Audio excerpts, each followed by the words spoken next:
प्रिय विद्यार्थियों, मैं doctor Shivshankar Vyas, assistant professor, government law PG college Bikaner, LLB third year के पेपर ड्राफ्टिंग प्लीडिंग में हमने अपनी पिछली क्लास में रूल्स ऑफ प्लीडिंग अभिवचन के नियम और उस अभिवचन के नियमों को हमने दो भागों में बांटते हुए फंडामेंटल रूल्स ऑफ प्लीडिंग और जनरल रूल्स ऑफ प्लीडिंग पे अपनी चर्चा शुरू की थी। और हम अपनी क्लास में फंडामेंटल रूल्स ऑफ प्लीडिंग अभिवचन के मूलभूत नियमों पर बड़ी डिटेल में चर्चा कर चुके हैं और हम उसका ई कंटेंट भी आपको अवेलेबल कराया जा चुका है। हमने मुख्य रूप से 4 फंडामेंटल जो रूल्स हैं उसके ऊपर अपनी चर्चा की थी। तथ्यों का उल्लेख किया जाना चाहिए, न कि विधि का। फैक्ट्स नॉट लॉ, यानी ये पहला हमारा फंडामेंटल रूल था। दूसरा, केवल सारभूत और सारभूत तथ्यों का ही उल्लेख किया जाना चाहिए, all the material facts only. Rule number 3 हमने चर्चा की थी कि तथ्यों का उल्लेख किया जाना चाहिए, न कि साक्ष्य का, फैक्ट्स नॉट एविडेंस। और लास्ट हमने चर्चा की थी कि तथ्यों का संक्षिप्त लेकिन स्पष्ट और निश्चित उल्लेख किया जाना चाहिए। आपका जो पेपर है उस पेपर में बड़े क्वेश्चन के रूप में लगभग, क्योंकि जो आपकी पहली यूनिट है उस पहली यूनिट में सबसे इम्पोर्टेंट चीज़ जो बनती है वह रूल्स ऑफ प्लीडिंग और अमेंडमेंट ऑफ प्लीडिंग, ये दो चीज़ें हैं जिन पे आपके बड़ा प्रश्न आएगा, क्योंकि ये एक तरीके से माना जाए कि थ्योरेटिकल पार्ट है आपका। फिर यूनिट 2, 3 से आप क्या हो जाएगा, आपके प्रैक्टिकली, यानी कि किस प्रकार से आप दावा, प्रतिदावा ये सब लिखेंगे, उसके ऊपर चर्चाएं शुरू हो जाएगी। तो जो फंडामेंटल्स हैं उसके लिए बड़ी इंपॉर्टेंट चीज़ है। एक छोटी चीज़ इसके साथ में जो आज हमारी रह जाती है वो उसे पूरा करते हैं। जनरल रूल्स ऑफ प्लीडिंग छोटे प्रश्न के रूप में 7 नंबर का जो आपका पेपर का पैटर्न है उसमें इस पर आपसे चर्चा की जा सकती है। तो आज हम उन मुख्य बिंदुओं को देखेंगे जो जनरल रूल्स ऑफ प्लीडिंग से रिलेटेड है, यानी कि अभिवचन के सामान्य नियम। सबसे पहले जब कभी भी प्लीडिंग की जाती है तो फंडामेंटल रूल्स को एडॉप्ट करते हुए बाद में कुछ सामान्य बातों को ध्यान में रखा जाता है, जैसे व्यक्तियों और स्थानों का सही नाम लिखा जाना चाहिए। यानी कि जब आप प्लीडिंग में शुरुआत करते हैं तो आप वादी, प्रतिवादी जिनके नाम लिख रहे हैं, ठीक है ना, निवासी, ये हाल निवासी, इन सब चीज़ों को ध्यान में रखना है कि व्यक्तियों और स्थानों का सही नाम लिखा जाना चाहिए।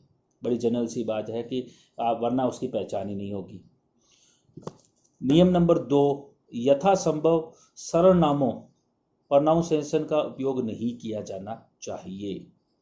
क्या नहीं किया जाना चाहिए? सर्वनामों का उल्लेख नहीं किया जाना चाहिए, उपनामों का उल्लेख नहीं किया जाना चाहिए। इंपॉर्टेंट रूल नंबर 3, वादी और प्रतिवादी को उनके नाम से संबोधित नहीं करना चाहिए, बल्कि उनको वादी एवं प्रतिवादी शब्दों से ही संबोधित किया जाना चाहिए। जब आप प्लीडिंग शुरू करते हैं तो ऊपर बिल्कुल शुरू में क्या लिखेंगे? रामलाल पुत्र श्यामलाल, निवासी, उम्र, जाति, और बाद में लास्ट में आप लिखते हैं वादी, बनाम किशनलाल पुत्र मगनलाल, वही वापस जाति, उम्र, निवासी, और फिर डैश करके लिख देते हैं प्रतिवादी।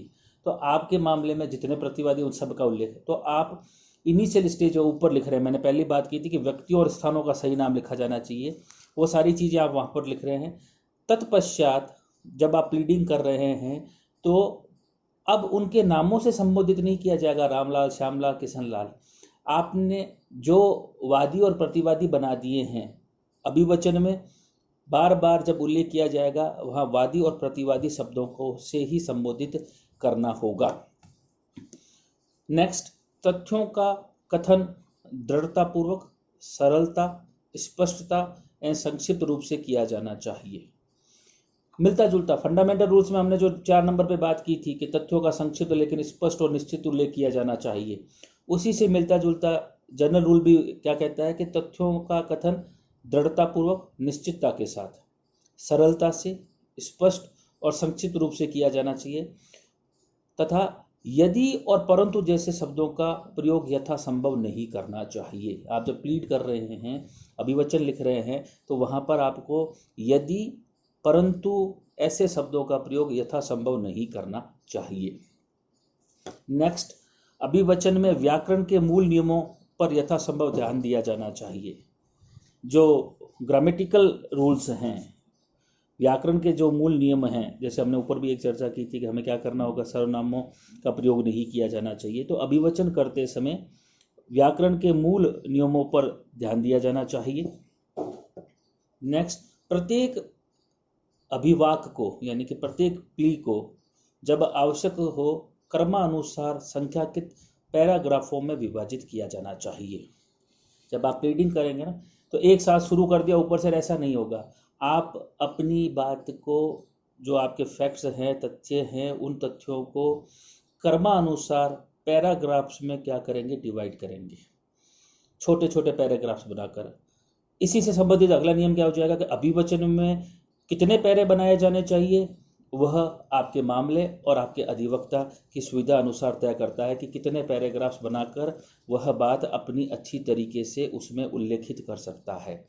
तो प्रत्येक जो अभिवाक या प्ली किया जाएगा वह क्रमानुसार पैराग्राफ्स में डिवाइडेड होगा।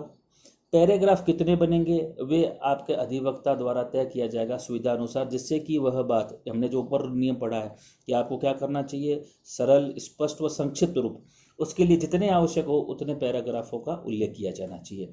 और अभिवचन में आवश्यक विशिष्टियों का उल्लेख किया जाना चाहिए, जो इम्पोर्टेंट चीज़ें हैं, ठीक है ना, पर्टिकुलर्स हैं, उन पर्टिकुलर्स का वहाँ पर उल्लेख किया जाना चाहिए।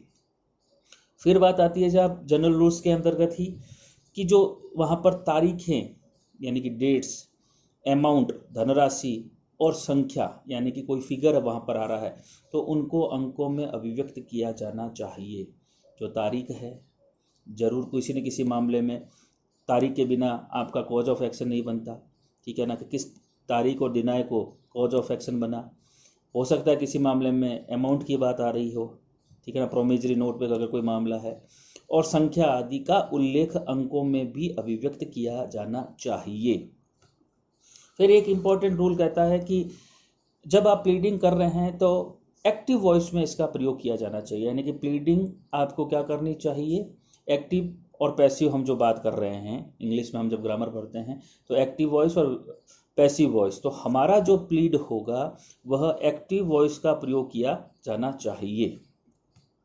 नेक्स्ट, जनरल रूल कहता है कि वाक्य शैली को परिवर्तित ना करें, चेंज ना करें। आपके जो लिखने की जो हैबिट है, उस प्लीड में जिस चीज़ को आपने एक बार लिखना शुरू कर दिया है, आप उसी प्रकार से, एक एग्जाम्पल के जरिए कैसे समझाना चाह रहा है कि यदि अंतरण का कोई विलेख है, यानी कि कोई डॉक्यूमेंट है, ठीक है ना, ट्रांसफर को लेकर का उल्लेख किया गया है, तो बाद में जब भी उसका उल्लेख होगा तो क्या लिखा जाएगा, उक्त विलेख। बार बार क्या होगा, उक्त विलेख। अब उस विलेख का नाम नहीं लिखा जाएगा, ठीक है ना, जैसे हमने कहा कि हम बार बार नाम नहीं लिखेंगे, क्या लिखेंगे, वादी और प्रतिवादी लिखेंगे। ठीक उसी प्रकार से क्या कहा जा रहा है कि आप उस विलेख का नाम नहीं लिखेंगे, आप क्या कर रहे हैं, उक्त विलेख, उक्त विलेख जहां जहां उसकी जरूरत पड़ेगी उसका उस प्रकार से प्रयोग किया जाएगा। फिर एक ही व्यक्ति या चीज को उसके उसी नाम से अभिवचन में निर्दिष्ट किया जाना चाहिए, अलग अलग नामों से उसका उल्लेख नहीं किया जाना चाहिए। जो नाम आपने एक बार प्रयोग में ले लिया है उसे उसके उसी नाम से प्रयोग किया जाना चाहिए। यदि आवश्यक हो तो विवरणों को अभिवचन में अवश्य देना चाहिए, अन्यथा नहीं दिया जाना चाहिए। एंड लास्ट क्या कहता है, जो आप अपेंडिक्स लगा रहे हैं, पीछे जो आपके द्वारा परिशिष्ट लगाए जा रहे हैं, वहां पर विहित फॉर्मों का अनुसरण किया जाना चाहिए। अभिवचन हस्ताक्षरित, दिनांकित और सत्यापित किया हुआ होना चाहिए। लास्ट में आप क्या करते हैं कि मैं अपने इस अभिवचन को आज दिनांक पैरा नंबर ये से ये क्या कर रहा हूँ, अपनी निजी जानकारी के आधार पर सत्य होना स्वीकार करता हूँ।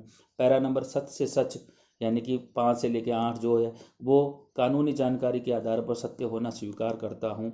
ऐसा लिखते हुए आप क्या कर रहे हैं, उस प्लीडिंग को सत्यापित कर रहे हैं। तो ये कुछ जनरल बातें हैं जो प्लीडिंग में आपको ध्यान में रखते हुए की जानी चाहिए। तो हमारा एक जो टॉपिक था रूल्स ऑफ प्लीडिंग वह आज कंप्लीट हो गया। जो इम्पोर्टेंट था सबसे पहले हमने बात उसकी की थी, fundamental rules of pleading detail में हमारे ऊपर चर्चा हुई, और आज हमने जनरल रूल्स ऑफ प्लीडिंग के ऊपर चर्चा की। अब इससे आगे हम अपनी अगली क्लास में चर्चा शुरू करेंगे। धन्यवाद।